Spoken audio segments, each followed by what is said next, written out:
Hello, I'm Jerry Hancock from Men in Balance, and we're going to talk today about fatherhood. I've got two different ways for looking at it. One is thinking about you and your relationship to your father, whether he's still alive or not. And secondly, what's it like to be a father, and what might you learn about things about being a father to your own children. You know, the sad news is that when I do these programs in front of groups of men, I usually start off by asking, how many of you had a great relationship with your father? Raise your hand. And you know, the sad thing is very few people raise their hands, which tells me a lot of guys have issues with their fathers. They're unresolved. And those issues come back, I think, to haunt you later on in real life. In business and in your personal life, in your marriage life, and certainly in your relationship with your children. So let's talk a little bit about why that might be. First of all, you know, when you were growing up, your father was a hero. He was the big guy. He was the taller man, the big, mighty individual who could do everything. You could do nothing. And so looking up to him was easy, and he was the guy that did everything for you. So whatever he said, whatever he did, you pretty much took as gospel. That was the way things were. Well, maybe that wasn't quite accurate. Maybe some things that he did, said, ways he behaved weren't the best for you, for the family, for himself even. So if you think back about it and look back now at your relationship with your father, what would you change about the way he did things versus the way you might want to do things as a father yourself? That's an interesting question because it points out the things that have changed over the course of a generation.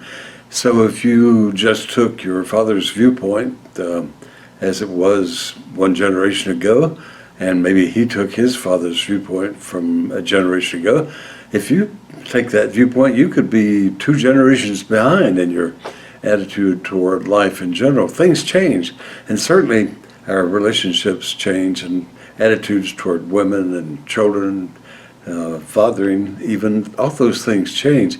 So when you think about what it was like to be a man during your father's time, it's very different than it is today. There's a lot more expectations, for example, from women about what being a father should be, and they'll tell you that. They'll tell you they want you to be present, they want you to be involved with your children, they want you to remember their birthdays, go to their soccer games, they want you to do a host of things that maybe don't fit exactly what you thought about as being a father. And yet they are important, and they're things that we need to pay attention to.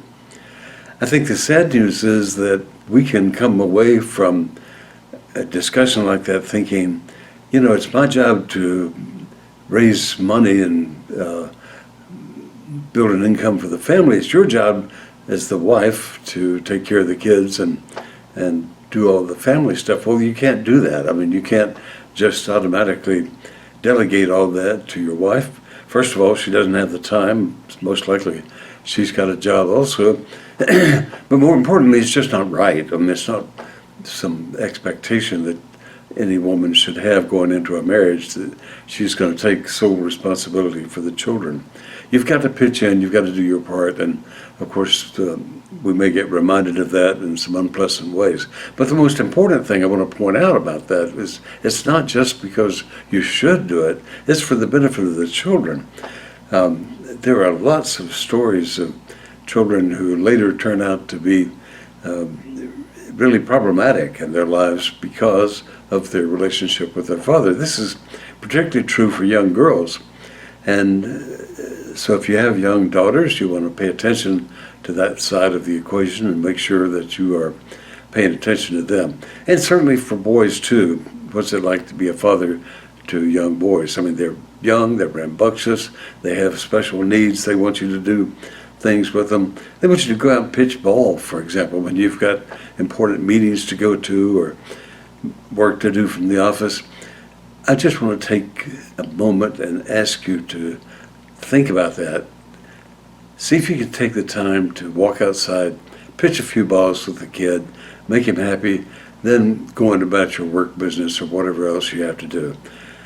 I know your work is a priority. I know the demands on your time are a priority. I know you've got lots going on and lots of demands on you day in and day out, and certainly those aren't diminished in any by the honey-do list that your wife puts together, whether it's about things about the house or things about the relationship. But here's the thing, you don't get one shot at this.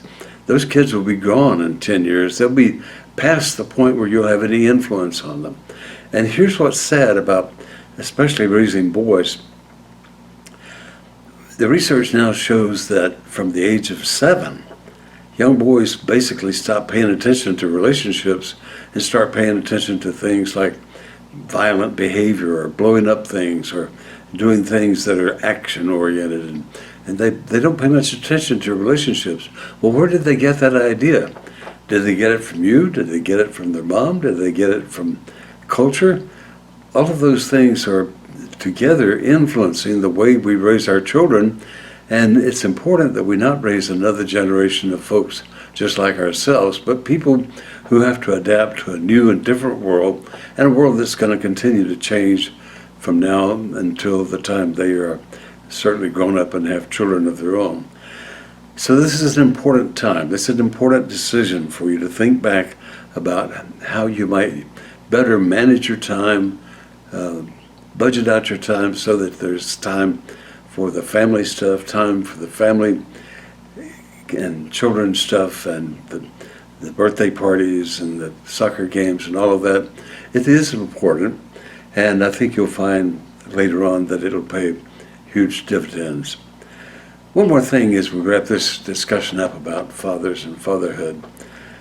If you've got unfinished business with your father, if there are things that he never said to you that you needed to hear from him, like even "I love you," maybe it's time to confront that.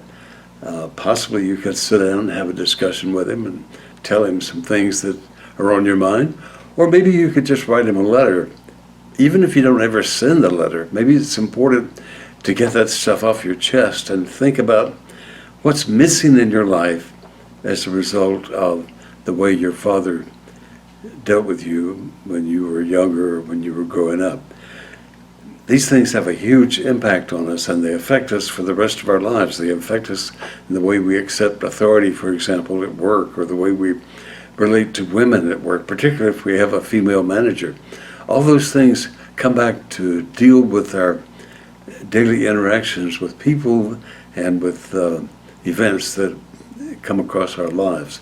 So I'm going to ask you to do two things. One is to think back about your relationship with your father and whether there's some unfinished business you need to take care of, and maybe take some action about that. But also think about this. Maybe your father never gave you his actual blessing and said, "Son, I trust you to be an adult human being capable of making decisions on your own.